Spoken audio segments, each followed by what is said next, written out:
Hola, hola, ¿qué tal? Muy buenas noches a todos ustedes. Bienvenidos a La Voz de Residente, como otro lunes aquí acompañándolos. Les agradezco mucho su presencia esta noche. Bienvenidos a los lunes de otorrinolaringología. Si es primera vez que está con nosotros, permítame comentarle en qué consiste la dinámica. Tenemos un doctor invitado que realizará una exposición entre alrededor de 25 a 30 minutos. Terminando dicha exposición, tendremos la intervención de nuestro doctor mentor, en este caso el doctor Héctor, que estaré presentando un poquito más adelante. Él podrá hacer comentarios, complementos, felicitaciones, comentarios, lo que él vea necesario del tema, ya que él es el especialista. Terminando su intervención, les recordamos que estamos en vivo por Zoom. En caso de que ustedes públicos nos estén viendo vía Zoom, si llegan a tener algún tipo de comentario o de pregunta, pueden hacerlo en la parte de abajo, en la parte de chat, y con mucho gusto yo se los estaré leyendo a los doctores para que puedan contestar sus dudas o escuchar sus comentarios, incluso felicitaciones. Y si no, también les recuerdo que estamos en vivo por la página de Yo Soy Médico 17, y si ese es el caso, si nos están viendo desde Facebook, pueden hacerlo en la parte de comentarios, o si solamente quieren poner un like o me encanta, también son súper bienvenidos. Les recordamos que nos encuentran en Facebook como Medical Legal Center y en Facebook y en Instagram como La Voz de Residente. Pero los dejo con quien realmente vienen a escuchar. Les presento al egresado de la Escuela Superior de Medicina IPN, residente de segundo año de otorrinolaringología, el doctor Ricardo Armenta Cano. Doctor Ricardo, buenas noches, ¿y me escucha bien? Hola, buenas noches. Sí, claro que sí. Doctor, buenas noches, muy bienvenido. Le agradezco que vaya a ser el maestro de esta noche, así que no quito más tiempo y lo dejo con el mejor público, que son los residentes de otorrinolaringología. Si gusta, ya puede comenzar con su exposición. Correcto. Muchas gracias por la invitación. Bueno, el día de hoy pues vamos a empezar con el tema de tumores epiteliales de senos paranasales. Como ya mencionaban, yo soy Ricardo Armenta, soy residente de segundo año del Centro Médico Nacional 20 de noviembre del ISSSTE en la Ciudad de México. Y pues sin más, vamos a empezar. Los tumores del tracto sinonasal o tumores de senos paranasales los vamos a dividir en epiteliales y no epiteliales. En este caso, pues vamos a hablar de los epiteliales, los cuales podemos dividir en benignos y malignos. Dentro de los benignos, pues encontramos el papiloma exofítico, el papiloma invertido, el papiloma columnar y el adenoma. Y dentro de los malignos, el carcinoma de células escamosas, el carcinoma de células transicionales, el adenocarcinoma, el carcinoma adenoideoquístico, el melanoma, el neuroblastoma, o también conocido como neuroblastoma olfatorio, y el carcinoma indiferenciado. Iniciando con las tumoraciones pues malignas, tenemos que son tumoraciones poco comunes, en los cuales pues vamos a encontrar en etapas avanzadas y en regiones anatómicas complejas con muchas estructuras vitales que pueden estar comprometidas. La morbilidad pues va a ser alta tanto por la enfermedad que conlleva la tumoración, pero también por el tratamiento que van a requerir. El pronóstico puede ser malo a largo plazo, en especial sin una vigilancia estrecha, y la atención óptima pues requiere de un equipo multidisciplinario en el cual pues están incluidos los cirujanos, los otorrinos, los cirujanos de cabeza y cuello, los oncólogos, los radioterapeutas, oncólogos médicos y los rehabilitadores, incluyendo también al equipo de cirugía maxilofacial. Y bueno, es importante saber que las innovaciones en imagen, en radioterapia y cirugía endoscópica actualmente en base de cráneo, pues han ayudado a que el enfoque sea pues bastante menos invasivo, menos agresivo y con bastantes buenos resultados.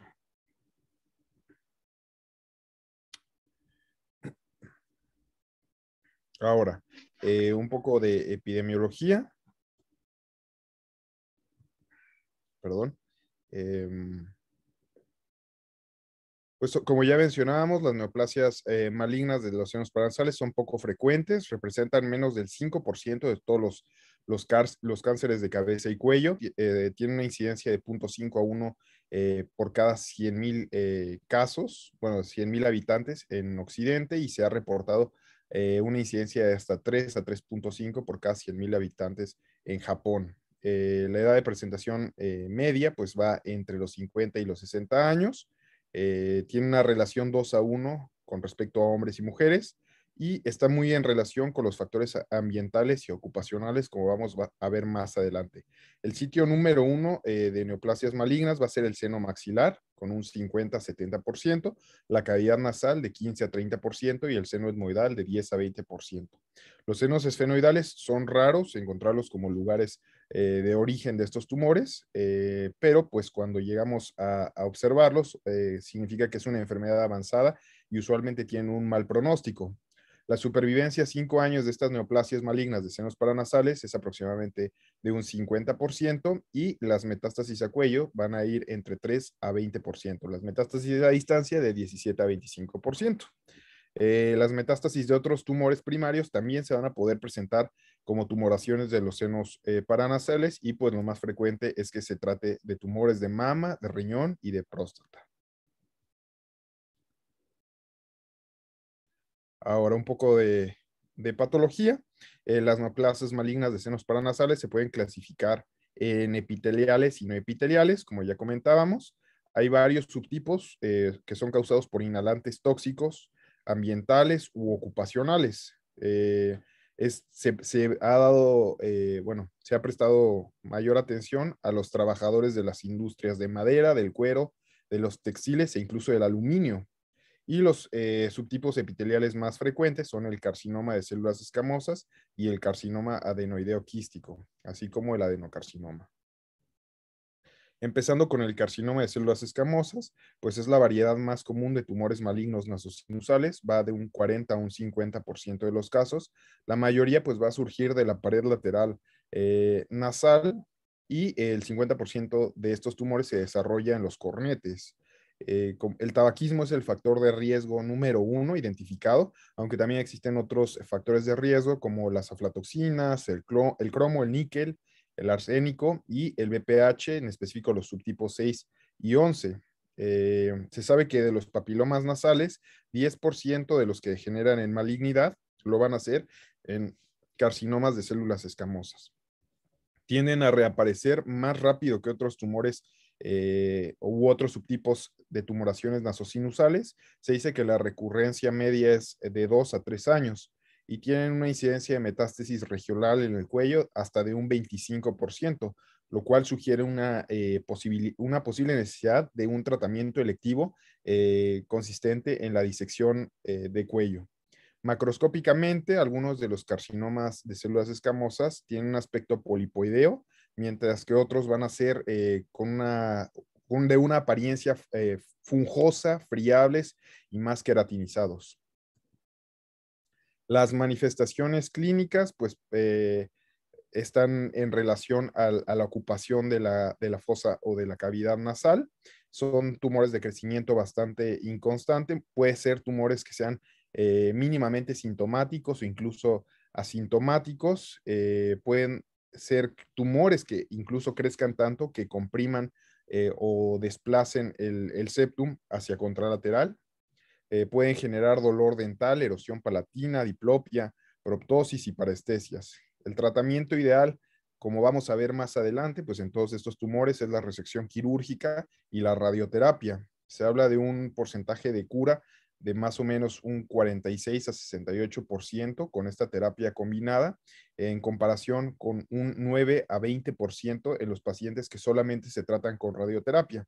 Y esta combinación pues ha mostrado una evolución marcadamente pues importante con relación a incluso la cirugía que ya está en este caso, en estos tumores en desuso solamente. El tratamiento quirúrgico consiste en una maxilectomía, en una excentración orbitaria, una disección de la fosa infratemporal y una resección craneofacial.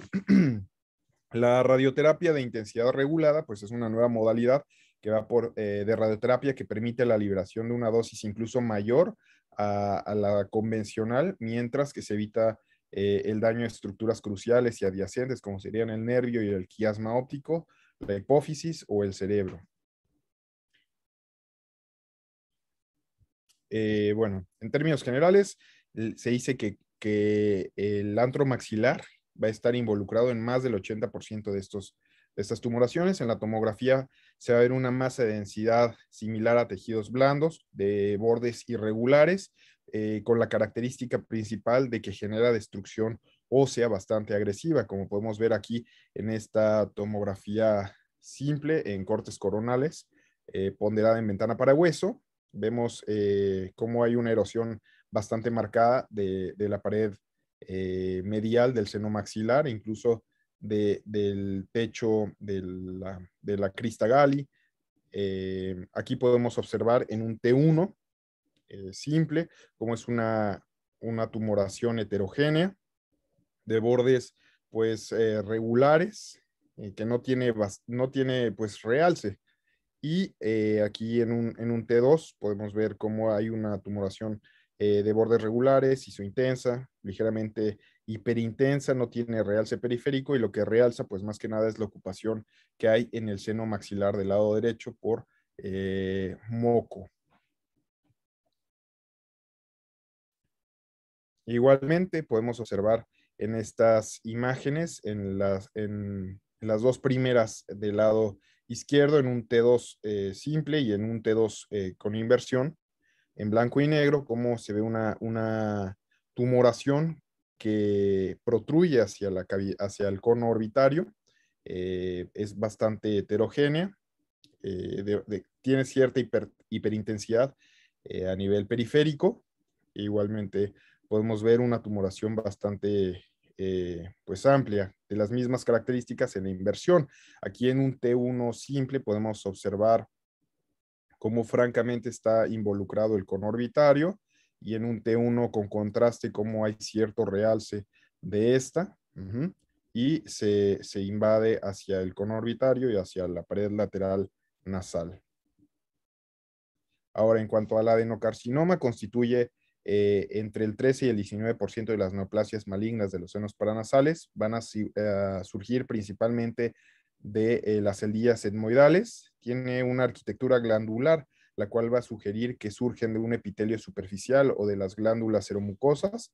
Y aparte de que surgen de las glándulas salivales, los adenocarcinomas se dividen típicamente en los tipos intestinales y no intestinales, los cuales pues son los más relevantes. También hay otros subtipos descritos en la literatura, los cuales pues son el papilar, el sésil, el mucoide, el neuroendocrino, y pues como ya comentábamos, estos dos, el intestinal y el no intestinal, que son los más pues importantes. El adenocarcinoma no intestinal pues tiene un pronóstico relativamente bueno, mientras que el de tipo intestinal pues son bastante similares histológicamente en relación a los adenocarcinomas colorectales, pero la diferencia es que son localmente agresivos, con una alta tasa de diseminación a los ganglios linfáticos en el cuello, por lo cual pues la supervivencia general a 5 años puede oscilar más o menos hasta en un 50%. Los factores de riesgo ocupacionales pues son los polvos de madera, el cual condiciona hasta un 900% más de riesgo de desarrollar este adenocarcinoma, especialmente el tipo intestinal. La exposición a polvo relacionada con el cuero, la industria del cuero, también se asocia al desarrollo de este adenocarcinoma, pero en menor grado.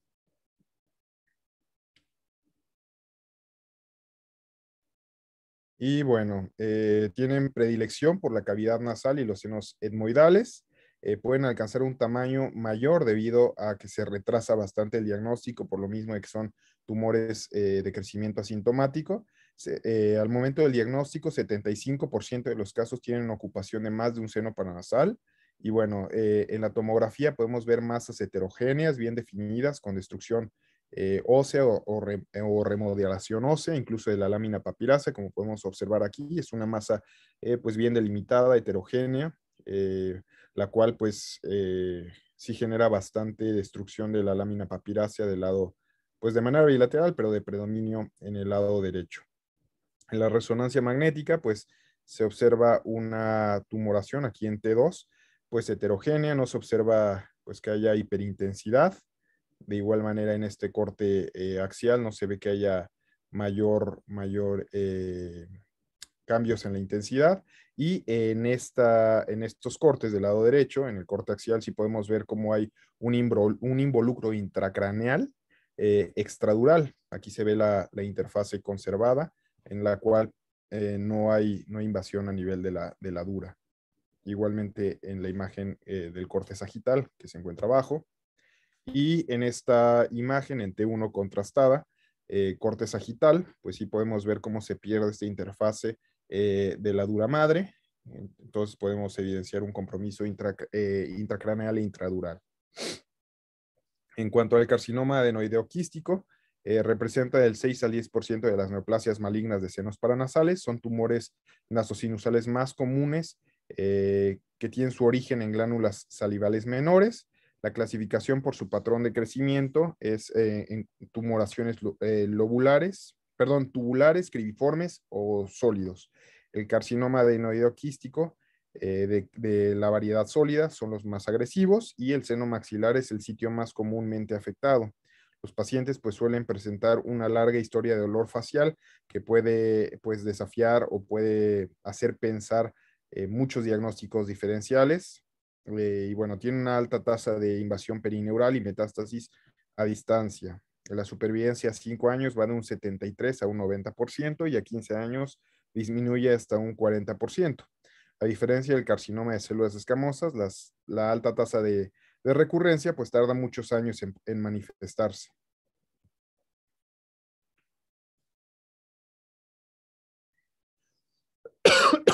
Bueno, aquí del lado izquierdo podemos observar una resonancia magnética axial en T1 con contraste, en la cual se demuestra un realce difuso del carcinoma adenoideo quístico del seno maxilar izquierdo, en el cual pues también podemos evidenciar franca destrucción de la pared anterior del seno maxilar y que se extiende pues hacia anterior y hacia medial, hacia la pared medial del seno.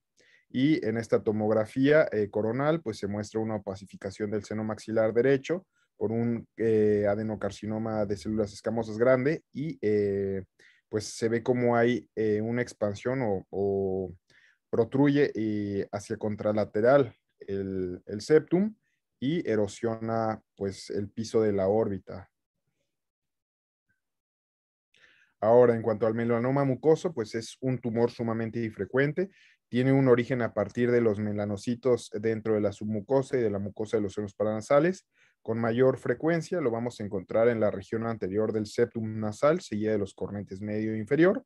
El seno maxilar es la cavidad sinusal más habitualmente afectada. Y bueno, tiene predilección por las mujeres y pues por personas de la tercera edad. Los melanomas de mucosas comprenden menos del 1% de todos los melanomas y por lo general son menos pigmentados que las lesiones cutáneas. Tienen un comportamiento bastante diferente a los melanomas cutáneos, por lo tanto, pues tienen un sistema propio de estadificación, en el cual pues no se ha demostrado que los predictores cutáneos como la lactato deshidrogenasa o la profundidad en el índice de Breslow pues afecten a la supervivencia.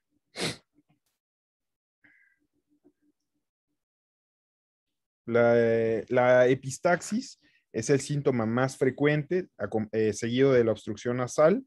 Y bueno, a la exploración física nos podemos encontrar con unas masas de apariencia carnosa, polipoidea, como podemos observar en estas dos imágenes de la derecha.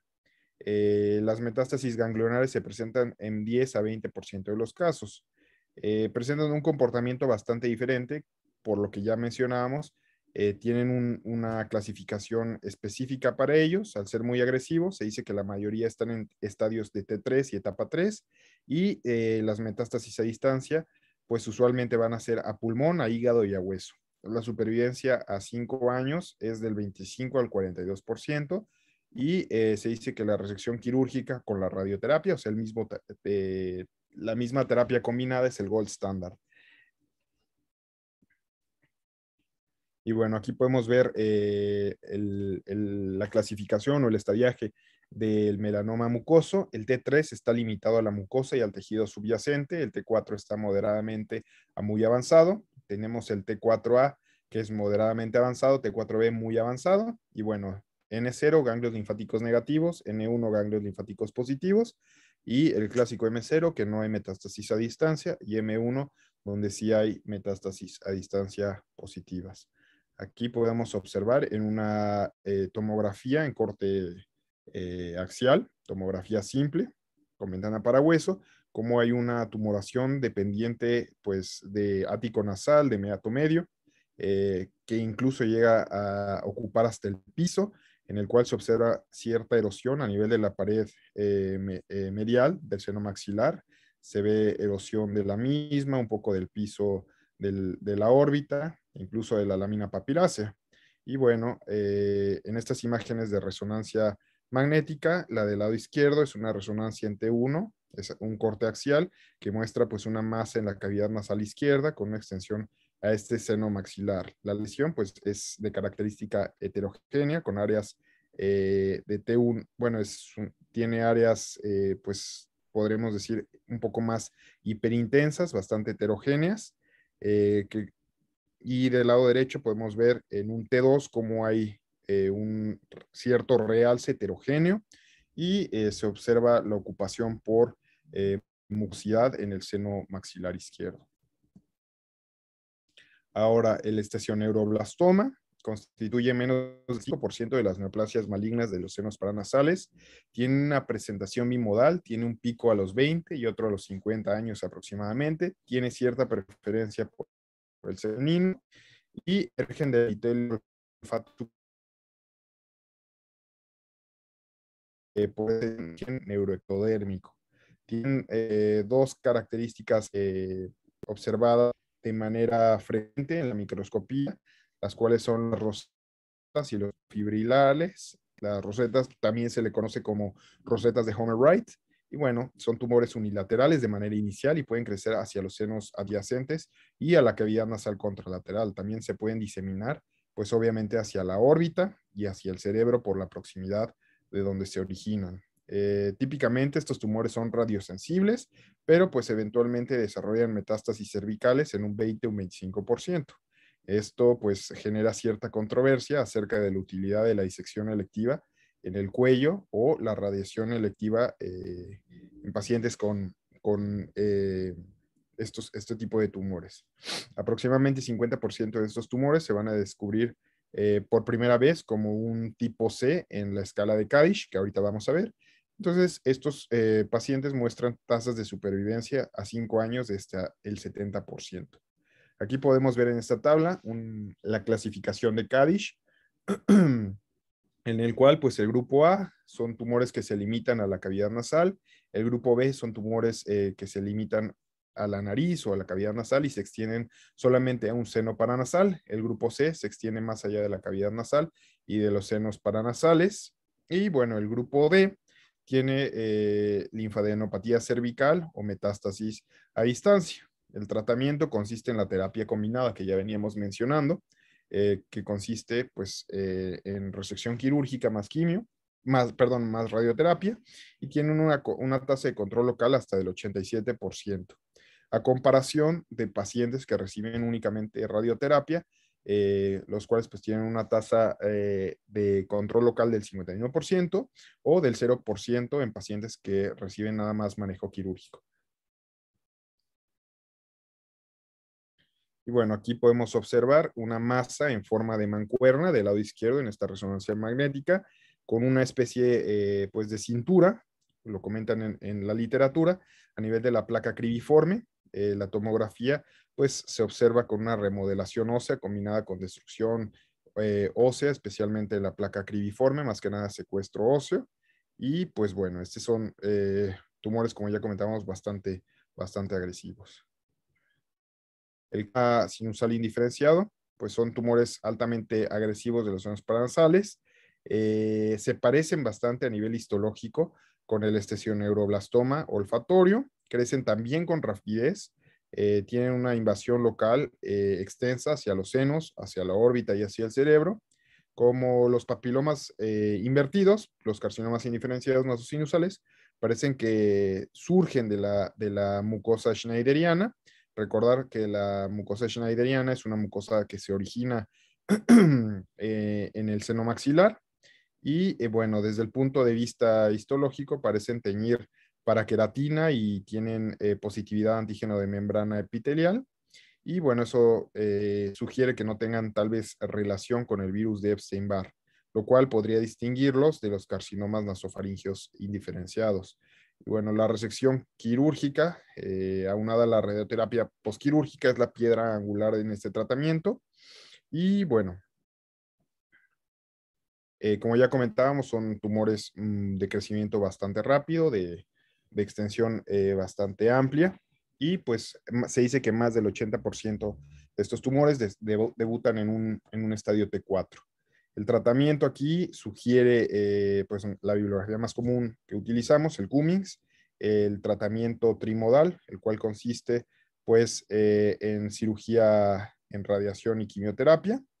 Y bueno, las tasas de supervivencia general a 5 años oscilan entre un 22 y un 43%, y hasta el 65% de estos pacientes desarrollan metástasis a distancia.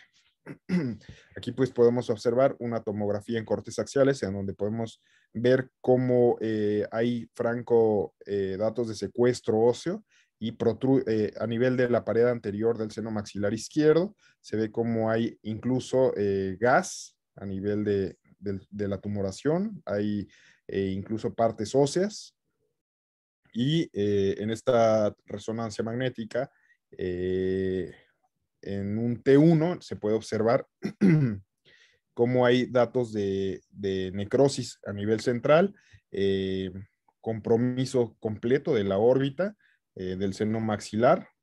Y bueno, en las imágenes de abajo tenemos una resonancia magnética en cortes axiales en secuencia FLAIR, en la cual se muestra una gran masa pues que llena la cavidad nasal derecha y se extiende hacia el antro superior del lado derecho.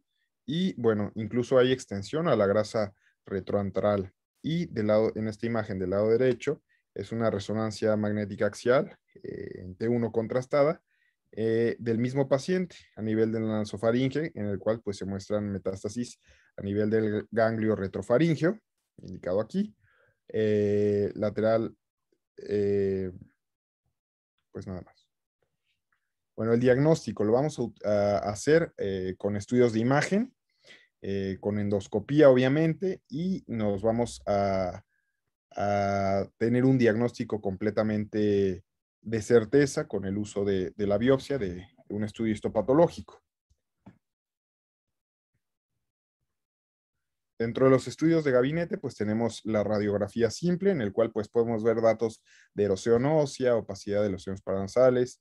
Usualmente podemos ver que no hay ninguna alteración, más que la ocupación de los senos paranasales, así que pues es realmente de poca utilidad. La tomografía es lo que más se utiliza, valora datos de secuestro, de destrucción ósea. La resonancia magnética nos ayuda a diferenciar específicamente en el T2 las secreciones retenidas contra en sí la masa tumoral, y pues va a evaluar el compromiso de los tejidos blandos e incluso una extensión a nivel de la órbita o un compromiso intracraneal. Y bueno, el PET se utiliza para ver la extensión del tumor, el estadio o en caso de las recurrencias del tumor primario posterior a un tratamiento, las metástasis incluso a distancia. La angiografía pues nos sirve mucho al momento de la planeación o de la estrategia quirúrgica para ver pues el compromiso que pudiera tener de vasos importantes, y la tomografía de tórax y de abdomen pues nos ayuda a buscar metástasis pues a este nivel. La estadificación es con base en el TNM. Podemos ver que dentro del T tenemos una extensión del tumor de diferentes categorías. Aquí podemos ver el T del seno maxilar, del seno etmoidal y de la cavidad nasal. Dentro del seno maxilar vemos un T1 en el cual el tumor está limitado a la mucosa del seno sin que haya datos de erosión ósea. En el T2 hay erosión ósea, excepto en la pared posterior. En el T3 hay invasión a la órbita, a la fosa infratemporal y al seno etmoidal. Y en el T4 hay afección intraorbitaria o intracraneal. Ahora, en el T del seno etmoidal podemos ver el T1, que hay compromiso del etmoides con o sin afección ósea. En el T2, este tumor se va hacia la cavidad nasal. En el T3 hay un compromiso de la órbita y del seno maxilar, y en el T4 hay una invasión intraorbitaria, e incluso se va pues, a tener compromiso intracraneal. Y por último, en la clasificación de la extensión del tumor a nivel nasal, tenemos el T1, donde se invade solamente un subsitio, el T2 invade dos subsitios o las celdillas etmoidales, El T3 tiene compromiso de la órbita anterior o del seno maxilar, e igualmente el T4 hay compromiso intraorbitario o intracraneal. Dentro de del N, que corresponde a la extensión de los o a la invasión de ganglios linfáticos, tenemos el NX, donde no puede ser identificada esta invasión, el NC, donde no hay invasión a ganglios linfáticos regionales, el N1, donde hay metástasis en un solo ganglio ipsilateral de 3 centímetros o menor, en su diámetro mayor, y el N2. Y por último tenemos el M0, donde no hay metástasis a distancia, y el M1, donde ya tenemos presentes metástasis a distancia. El tratamiento consta de 3 pilares: la cirugía, la quimioterapia en casos muy seleccionados, y la radioterapia. La cirugía debe pues ofrecerse en pacientes que están en un estadio T1 o T2. Las lesiones o tumoraciones que se encuentran bastante avanzadas, siempre hay que tener en cuenta que se debe ofrecer la terapia combinada, ya sea bimodal o trimodal, y se debe realizar siempre resección completa con márgenes claros. ¿Qué contraindicaciones vamos a poder considerar al momento de la cirugía? Que la intervención quirúrgica sea inútil y no pueda prolongar la vida de manera significativa, que no haya una visibilidad adecuada o adecuada maniobrabilidad con técnicas endoscópicas, contraindicaciones anatómicas, que sean sitios de difícil acceso a los que no se pueda pues acceder muchas veces sin generar mayor destrucción, extensión a través de las paredes del seno esfenoidal, y en tumoraciones que puedan mejorar con el tratamiento con quimioterapia y radioterapia primaria. La quimioterapia pues se utiliza mucho en carcinoma de células escamosas a nivel avanzado.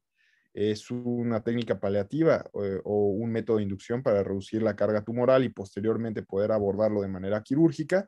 Y la quimioterapia relativamente pues es eficaz en carcinomas indiferenciados y linfomas, lo cual pues es todavía bastante controversial. Y la radioterapia, que es lo más útil, pues actualmente se utiliza en pacientes que ya han sido sometidos a una resección quirúrgica. Se da la radioterapia se debe de enfocar la radioterapia a sitios de difícil acceso quirúrgico, y hay que tener siempre en consideración una morbilidad potencial, siempre bastante importante, dependiendo de la cantidad de radiación que se otorgue.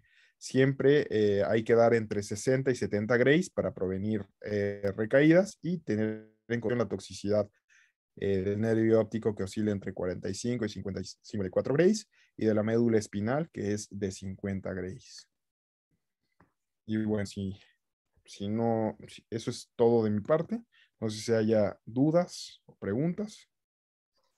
Muy bien, gracias, doctor. ¿Sería tan amable de dejar de compartir pantalla, por favor? Igual les Sí, comento claro. al público que nos está viendo, en caso de que exista alguna duda o algún comentario que gusten hacer, en caso de que nos estén viendo por Zoom, pueden hacer sus preguntas o comentarios en la parte de chat para yo poder leer a los doctores. Y si nos están viendo por Facebook, lo pueden hacer también en la parte de comentarios. A continuación voy a pasar a presentar a nuestro doctor mentor de la noche.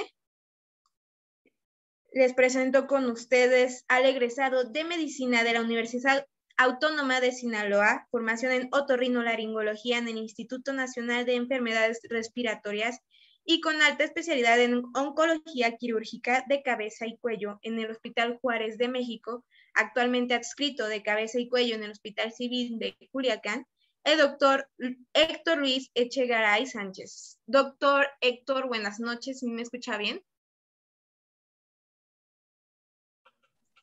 Sí, ¿qué tal? Buenas noches. ¿Me escuchan? Sí, doctor, buenas noches, bienvenido, gracias por su tiempo. Sí, bueno. ¿Sí me escucha? ¿Doctor Héctor? Doctor Héctor, ¿sí me escucha?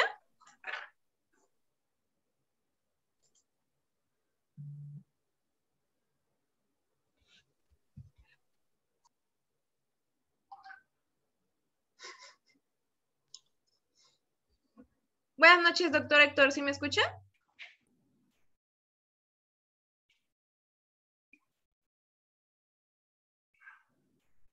Doctor Héctor, ¿sí me escucha?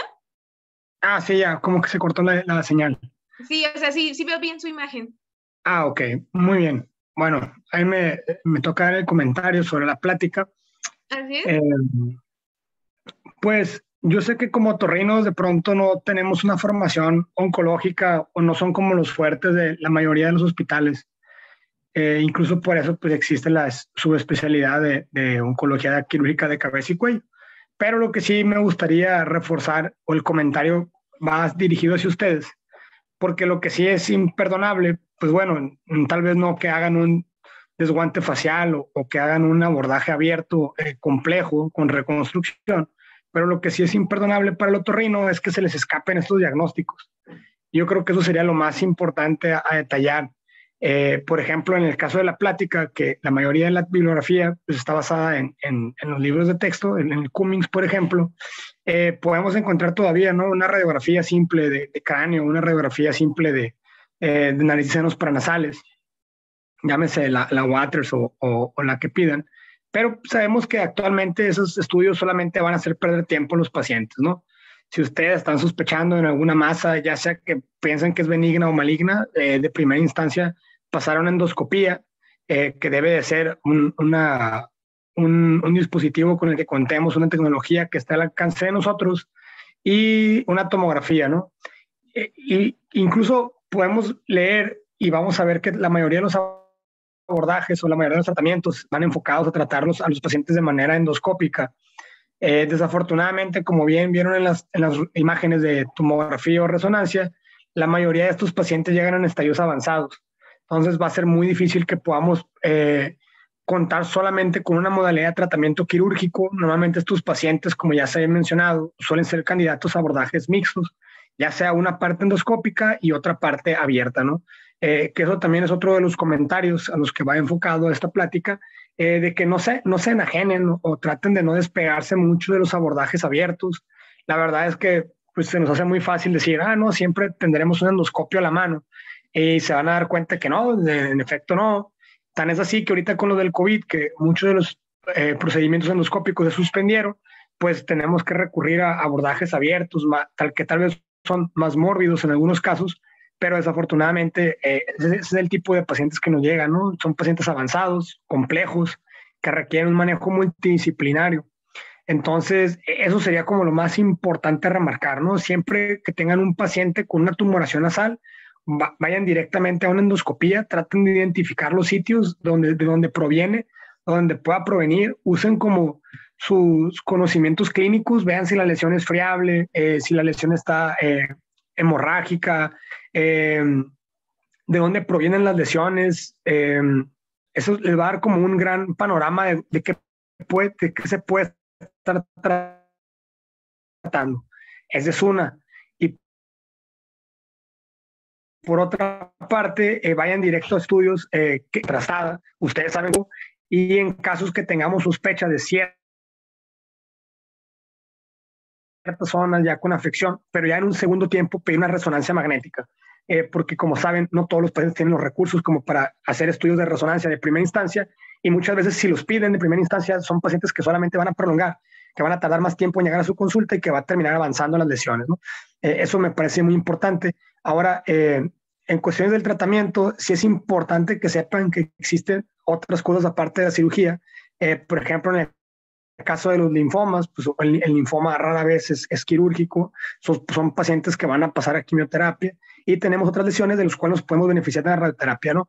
Como son los casos de epidermoides de gran tamaño, podemos disminuir el volumen y podemos usarlos como terapias neoadyuvantes para poderlos llevar a otro tipo de tratamiento, ¿no?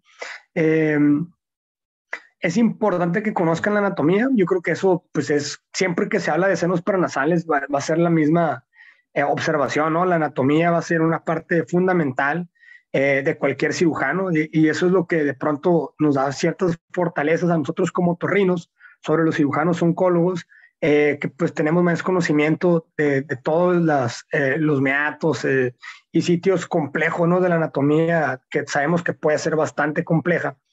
Entonces, no tengan miedo de pedir estudios, no tengan miedo de tomar biopsias, es otra de las cosas que les aconsejaría. Una biopsia temprana puede ser de gran ayuda, sobre todo en pacientes con enfermedades agresivas, como bien sabemos que pueden ser los cánceres de senos paranasales. Y yo creo que sería complejo ahorita empezar a hablar de los temas de qué pacientes van a disecciones de cuello, qué pacientes van a ir a radioterapia electiva de senos paranasales. De pronto, yo siempre que veo este tema de senos paranasales o tumoraciones malignas de senos paranasales, pues siempre me parece que es muy poco tiempo, ¿no? Siempre podemos ahondar más, sobre todo en los tipos de tratamiento, cuando pensar en un abordaje mixto, por ejemplo, cuando los pacientes van a ser candidatos a darles QT ayudante, cuando mandarlos a QTRT de primera instancia. Pero sí quisiera que, como ustedes como otorrinos, no perdieran de vista esas situaciones, ¿no? Siempre favorecer a estudios que sean útiles, siempre tratar de hacer una biopsia temprana, sobre todo cuando vean lesiones muy grandes que ya están a nivel de fosas nasales. Es preferible hacer un buen taponamiento nasal, siempre y cuando ustedes vean que no tiene características que pudieran ser un tumor vascular o que tengan alguna prueba de que es un tumor vascular.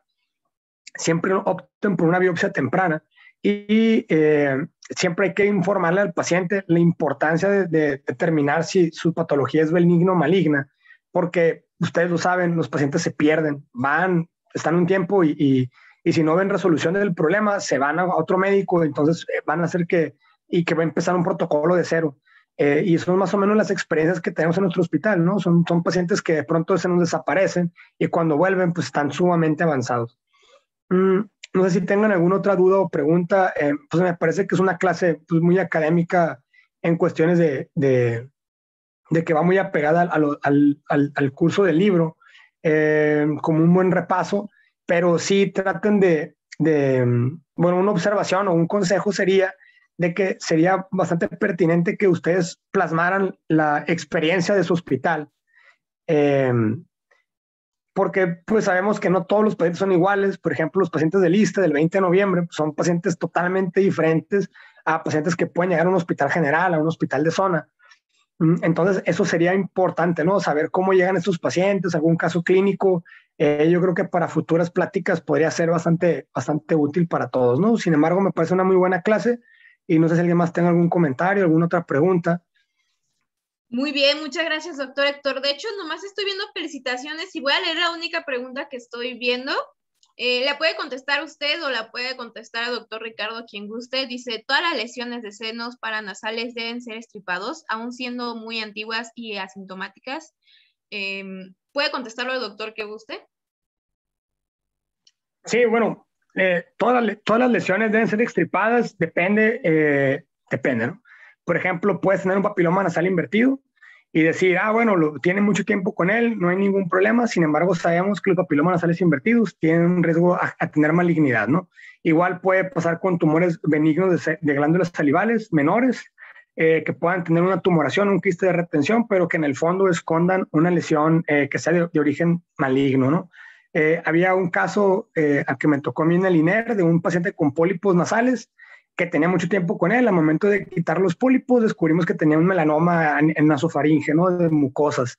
Entonces, sí, lo ideal sería siempre poder garantizar al paciente que lo que tiene es una tumoración benigna o que no va a tener una repercusión a futuro, cosa que si ustedes no van a tomar biopsias, pues no van a poder garantizar, ¿no? Sí puedes tener una idea, por ejemplo, en casos de osteomas, otro tipo de lesiones que pudieran comprometer a la visión o tumoraciones que se encuentren muy cerca de la carótides, que no tengan ningún dato de malignidad, pero lo ideal es siempre poder garantizar a través de una biopsia que esa tumoración sea benigna o de qué tipo de estirpe pertenece, ¿no? Muy bien, gracias, doctor. Ahorita estoy viendo otra pregunta, si gusta la puede contestar usted, doctor Ricardo. Dice, ¿un quiste maxilar puede malignizarse? Pues en lo que yo he visto en el hospital, realmente no hemos visto que haya malignidad de algún quiste de retención. Rara vez se extirpan ahí en el hospital, a menos de que genere un proceso, pues más que nada de sinusitis, pero no es frecuente que se malignicen. Muy bien, gracias, doctor Ricardo. Doctor Héctor, ¿algo que quiera comentar sobre esa pregunta? No, en realidad sí, son muy frecuentes de encontrar quistes de retención. La verdad es que se operan casi la mayoría, depende en el ámbito en que lo vean, si es en lo particular o en lo institucional. Pero no, efectivamente, solamente se recomienda su extracción cuando te están generando alguna obstrucción, un proceso obstructivo, que estén obstruyendo el meato o que estén generando otro tipo de problema, ¿no? Si no, no tienen mayor relevancia. Muy bien, gracias, doctores. Lo demás, pues realmente son saludos, comentarios, felicitaciones. Felicitaciones al doctor Ricardo, excelente exposición. Muy buen complemento del doctor Héctor, excelente, muy buena plática. Muy buenas noches, saludos, muchas gracias por su tiempo, excelente plática. También veo comentarios donde están hablando de casos personales, así que sería todo lo que hay de interacción con público y me gustaría pasar a las conclusiones primero del doctor Ricardo y después del doctor Héctor, por favor. Bueno, pues como conclusiones, siempre tener en consideración que todas las tumoraciones de senos paranasales se deben de estudiar, se debe de solicitar de primera instancia, pues idealmente una resonancia de nariz y senos paranasales. Si no se tiene una sospecha clara, pues se debe de tomar biopsia para poder orientar más el diagnóstico y siempre pues tener en cuenta que debe de tenerse un tratamiento lo más oportuno posible. Siempre considerar que un episodio de epistaxis recurrente, pues puede que no sea lo más frecuente, así que pues también debe de estudiarse el porqué de esos episodios de epistaxis. Muy Y bien, pues, gracias, bueno. doctor Ricardo. Doctor Héctor, ¿me regala su conclusión, por favor? Bueno, yo voy a ser reiterativo, ¿no? En lo que les mencionaba previamente. Es muy importante que estos pacientes ustedes los valoren de manera integral. A eso me refiero. Pidan estudios oportunos, pidan tomografía contrastada, olvídense de las radiografías simples, a menos que no tengan absolutamente ningún otro método, ¿no? Una endoscopía, eso se los comento de manera también para su práctica privada. De las primeras cosas que hagan es búsquense endoscopios para que estos pacientes se puedan ir con endoscopía nasal. Ustedes tienen certeza y así también sus pacientes de qué tipo de lesiones o qué aspecto tienen, ¿no? Y que puedan localizarlas de manera pronta. Muchas veces pacientes van a llegarles con ustedes con problemas de obstrucción nasal, problemas de sinusitis crónicas ya tratadas y ustedes meten el endoscopio y lo primero que es una tumoración y van a encontrarse casos de que nadie más les había hecho una endoscopía, ¿no? O sea, que no son, por alguna extraña razón, no son cosas habituales todavía en nuestro país, pero sí es muy importante que estos pacientes, ustedes los hagan endoscopías tanto por la seguridad suya como la de sus pacientes y traten de hacer una biopsia temprana, ¿no? Eso también es una recomendación. Si ustedes tienen la capacidad de que pueda salir una biopsia, tómenla. O sea, ante la duda de le tomo biopsia o no, pues tomen la biopsia. Siempre y cuando no vean que pongan en riesgo, ¿no? En una cuestión vascular, que sea una lesión pulsátil o extremadamente vascularizada o que tenga múltiples episodios de epistaxis no controlables, pues yo creo que son situaciones que te pueden llevar al quirófano, pero como ustedes sabrán y ya verán en la mayoría de los congresos, ¿no? De estos pacientes muchas veces pueden ser llevados a biopsias tempranas en consultorios, son procedimientos seguros y que pueden salvar una vida al paciente, ¿no? Muy bien, muchas gracias, doctor Héctor. En realidad ya estamos finalizando el webinar del día de hoy. Les agradezco mucho su presencia, doctor Ricardo, por haber sido nuestro maestro el día de hoy, que apenas está en su residencia en el segundo año. Felicidades por estar con nosotros siendo maestros para diferentes residentes de toda la República y gracias a los complementos de doctor Héctor por ser nuestro mentor de esta noche. Esperemos volverlo a tener porque hace unos excelentes comentarios y unos excelentes complementos. Les agradecemos mucho su presencia. Si se perdieron un poquito de la plática del doctor Ricardo, les recuerdo que también nos pueden encontrar en YouTube como Medical Legal Center. Ahí van a encontrar todas las voces de residentes y en los lunes de otorrinolaringología van a encontrar esa exposición del doctor para que la puedan revivir las veces que sea necesaria y utilizarla como herramienta de estudio. Como comentaba el doctor Héctor, es el objetivo del webinar, saber lo que se hacen en diferentes partes de la República e incluso diferentes partes de Latinoamérica para seguir creciendo como los excelentes profesionales de la salud que sabemos que van a llegar a ser y que son. Les agradecemos mucho su presencia. Les recuerdo que nos encuentra en FEDUCO Medical Legal Center y ahora me gustaría dirigirme a usted si es jefe o jefa de residentes y requiere una de nuestras pláticas para adiestramiento o capacitación en temas médicos legales. Por favor, comunícase con nosotros al correo electrónico atención.mlc@gmail.com, atención.mlc@gmail.com y estará recibiendo una de nuestras pláticas de manera gratuita en esta temporada de pandemia. Sin más que decir, le agradezco otra vez, doctor Ricardo, muchas gracias, y al doctor Héctor por darse un poquito de tiempo en su valioso día. Muchas gracias por ser nuestros maestros estas noches y los esperamos mañana en La Voz de Residente en Pediatría. Muchas gracias y que pasen muy bonita noche.